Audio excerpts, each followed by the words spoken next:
Hello and welcome to a very, very special episode of Bored at the Right Time. Today we're going to discuss my favorite American songwriter, Paul Simon.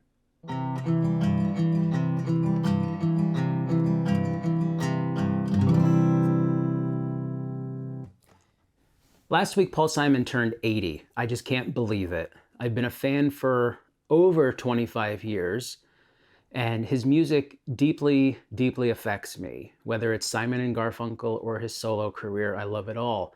In fact, now that the fall is approaching and the colder weather is kind of rolling in, I find it very Simon and Garfunkel-y weather, where I can listen to some of the earlier stuff, like the folk albums and whatnot. That has a very, kind of fall atmosphere to it, very brooding, folksy kind of stuff. And I really enjoy that. And then, all of his solo albums have their strengths and weaknesses, but for the most part, he's one of the few artists that, puts out a hugely strong album every time. And I mean, we're talking everything from Paul Simon, the first solo album, to his latest effort. So anyway, you might notice that we have a special guest today. It's my guitar, and yes, I do play the guitar. Now that you know that. So anyway, this is a signature Paul Simon Martin. It came out in 2002, and it is the second edition. So it's called the PS2. And it is one of 200 in the world. This is number 89. And what it is Paul Simon works with Martin to get his specs of how he wants the guitar to play. And then they build it by hand in the Pennsylvania factory, and they sell it. And Paul Simon's share usually goes to charity.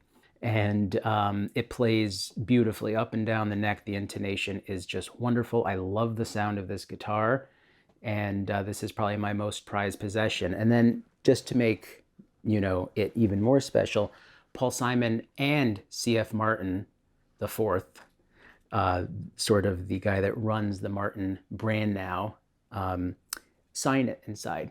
So it's actually signed on the plate inside, and it's numbered. So this is a signed artist edition, and it's number 89 of 200. So it's very special to me. Paul Simon turned 80.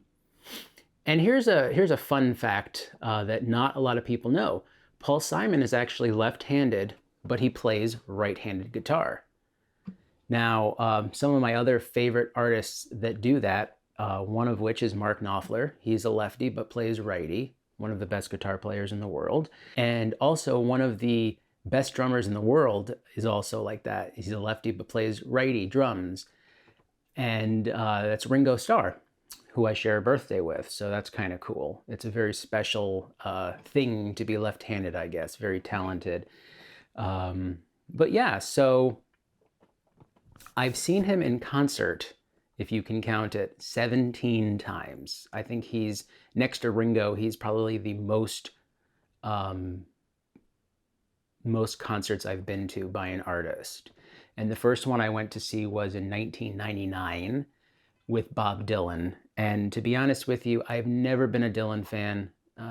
He writes good songs, but I've just never gotten into it. And Dylan opened the show. It was one of those co-headlining gigs where one night Paul opened the show, the next night Bob would, and then they would, meet in the middle of the show, play a couple songs, and then the second artist would come and play his set and end the show. So in Hartford that night, I was lucky that Bob Dylan was first, because Paul Simon got to close the show. And that was a very special concert.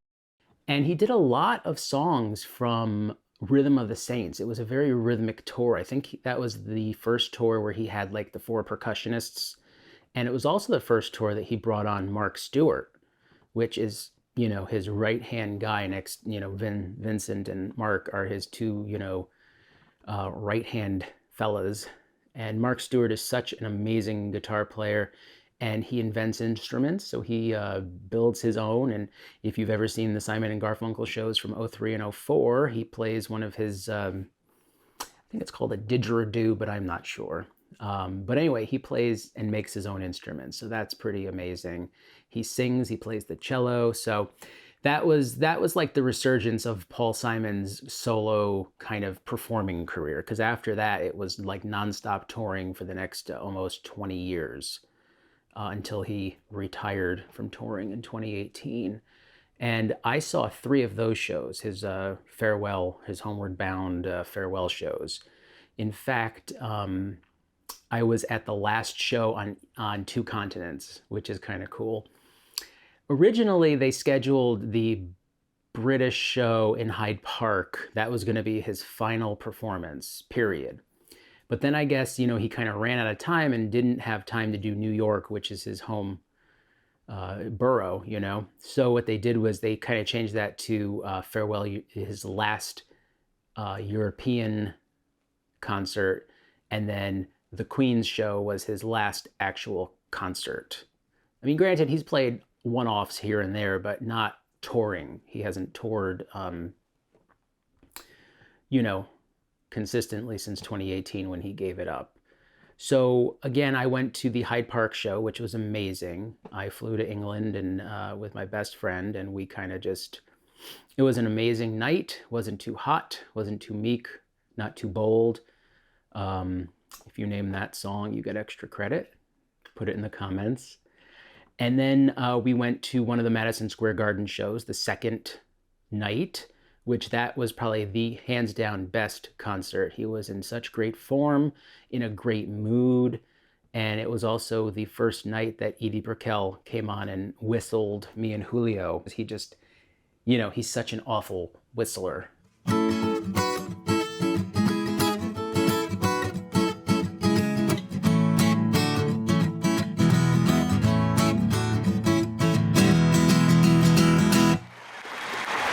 Last night, I whistled so badly on this next song that I'm about to have a guest whisperer join me on it.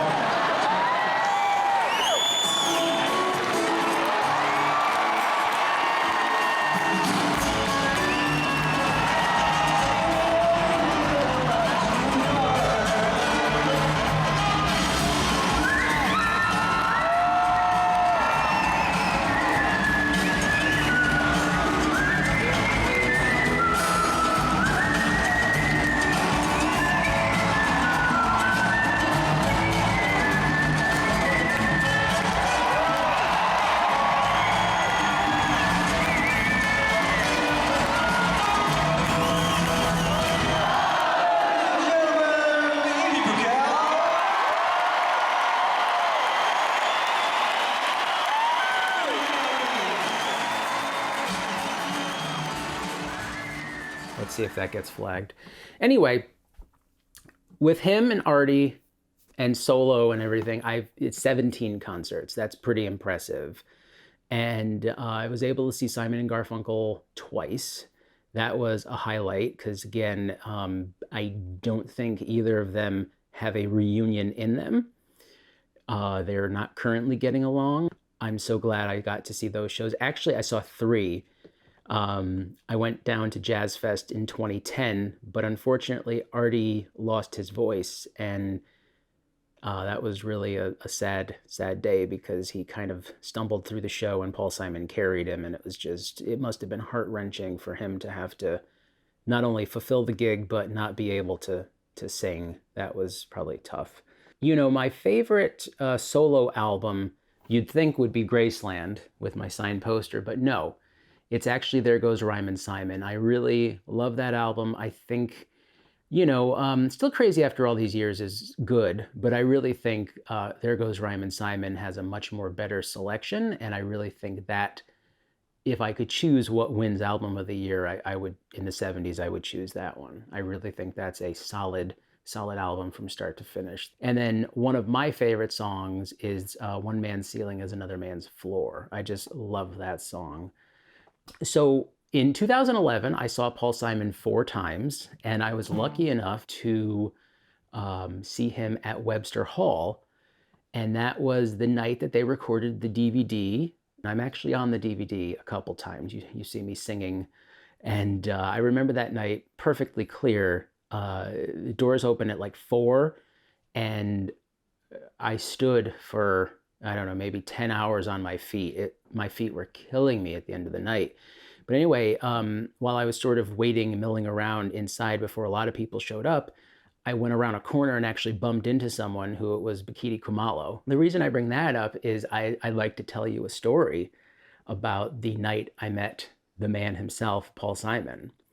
Now, Paul Simon has an older son from his first marriage named Harper. His wife's name is Peggy Harper, so Harper Simon. And Harper released an album in 2009, his debut solo album, and it really is a fantastic album. I really can't recommend it more highly. So Harper was playing a solo gig on a little tour that he was doing. He was playing a gig at the Mercury Ballroom, or one of those tiny, tiny little, maybe 100-person standing room only venues in New York City in the lower East Side, I think. So anyway, me and my best friend Austin, of course, went down, and we kind of were in the front row milling about because there was probably maybe 30 people there at all. And all of a sudden, I felt like a cosmic shift, and I had been joking all night that, oh, Paul Simon's going to show up. Paul Simon's going to be there. Paul Simon's coming. Because, it's his kid's gig, and he lives 40 minutes away in New Canaan at the time. But anyway, he kind of walked in, and it was kind of anticlimactic, but I kind of felt a little shift, like, huh. And actually, what's the funny thing is I saw Tony Cedrus first. He was kind of the accordion player for the longest time. So anyway, I saw Tony Cedrus, and behind him, I kind of saw a guy with the fedora and the friggin' scarf like he used to wear. It wasn't that cold out. It was October 29th, I think, 2009. So anyway, I went up to Tony and I introduced myself, and I said, huge fan. I think you're an amazing artist in your own right. I've seen you with Paul X amount of times. And he was very gracious, very nice guy. During the night, during the concert, people were trying to go up to him and he would just wave them away. He really didn't want to be Paul Simon that night. He wanted to, watch his kid perform. And the other thing that was kind of funny was Ben Montench from the Heartbreakers played piano with the band that night. And so that was a pretty special night. So just in case that night wasn't that, any more special, what happened was I was sort of, it was one of the up-tempo numbers, and I was sort of, bopping around in the front row, and this woman to the left of me kept like bumping into me, like she was having just a good time, and she was making like a ruckus, and I was like kind of embarrassed. I didn't want to look because I was like, maybe she's drunk or whatever. And Austin next to me, he says, "What's the deal with the woman next to you?" And I was like, I don't know. So I look over, it's Yoko Ono. She's this tall. She has the hat on. I mean, she was amazing. From that, like when you actually have a chance to be in the room with her, she's part of history. Like it, love it, hate it. And I have a feeling the new Let It Be film, Get Back, whatever we're calling it, is going to show that she didn't break up the Beatles and it's not her fault, and people need to stop blaming her for that. So anyway, I'm like dancing with Yoko Ono. I like turn to her and I'm, as best as I can. She's got to be 77 at that time. She's, she's pretty up there, but she's dancing around and she's having a good time. The song, I forget what song it was, but anyway, at the end of the song, I kind of gave her a thumbs up and I said, "You rock, you're amazing," or something like that. And she yelled back, "No, you are." So again, she's just tops in my book. And so anyway, long story short, too late. But anyway, long story short, the show's over and Paul Simon's kind of milling about trying to talk to his kid. And I go and get an autograph, and I'm actually behind Paul Simon. I'm not, I'm kind of behind him because I want to get an autograph from Harper. I brought my CD and so anyway, I walked up to him and he signed it to Chris and whatever. Thanks for listening or something, Harper Simon. So anyway, Paul's I turn around, Paul's gone. I don't know where Paul is. I was like, oh, fuck. So me and Austin go to leave. And as I leave, the door behind me opens. Paul Simon walks out. Now, the night before, I was in the city as well. I was at the Rock and Roll Hall of Fame 25th anniversary concert where he and Artie played an hour-long gig. Crosby, Stills, and Nash were there. Stevie Wonder and B.B. King were there.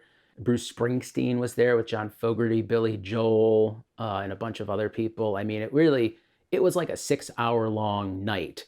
Tom Hanks introduced the show. Jerry Lee Lewis opened the show with one of his songs, and I mean, it really was a special night. So anyway, Paul's going to leave, and I say, "Hey, Paul," and he looks. It's kind of cool. I said, "Awesome set last night. You guys really rocked. You were my favorite." And he kind of, "Oh, you were at the show last night?" And I said, "Yes, from start to finish, I think your whole set was amazing. And, you're one of my favorites." And I think, I don't know this for sure, but I think I threw something in about the Cape Man because I had recently started to appreciate that album. And I said something about, the Cape Man is one of my favorites. And, I was kind of thinking, at the spur of the moment, you kind of don't remember these things. But like, I figure, when am I ever going to get a chance like this again? Even if the guy, brushes me off or whatever, I got to meet Paul Simon. So anyway, I was telling him, I'm a huge fan, and I love everything, and the Cape Man's one of my favorites. And he's like, "Oh, thank you." He was very humble, very nice. I think he's tired of hearing about Bridge Over Troubled Water and Graceland. So I'm thinking the fact that I was trying to talk to him about something else kind of made him not so ornery, if you will. So my brush with him was so wonderful. It lasted probably a minute, if that. And then he crossed the street, got into an SUV, and probably drove back to Connecticut. But anyway, I mean, I was high on life at that point. I couldn't believe it. Yoko Ono and Paul Simon, just two of the greatest artists of the 20th century. So that being said, a huge Paul Simon fan. I have all of his records and, a couple autographs and whatnot. And it really is, he really is top in my book. So I'd like to play you some of his songs, and I'm going to try not to get flagged, but I'm just going to play you some snippets and see what happens.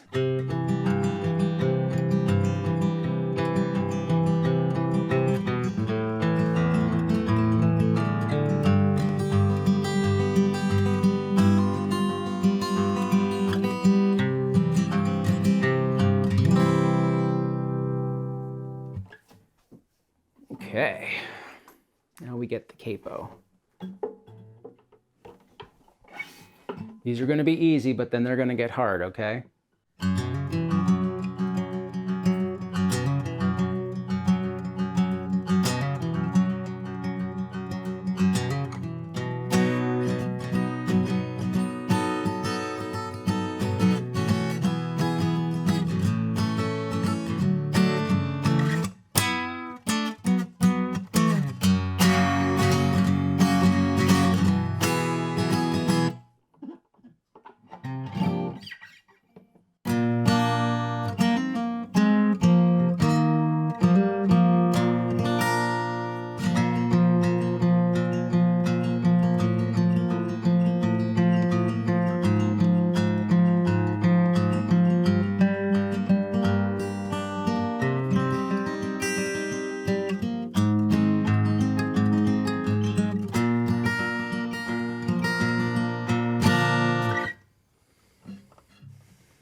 Okay, so put those songs down in the comments in the order that I played them, and you'll win a special treat. Thank you for watching, and as always, please like, subscribe, and comment. I would love to read them. Why don't you tell me your favorite Paul Simon songs in the comment? Thanks again for watching. See you next time.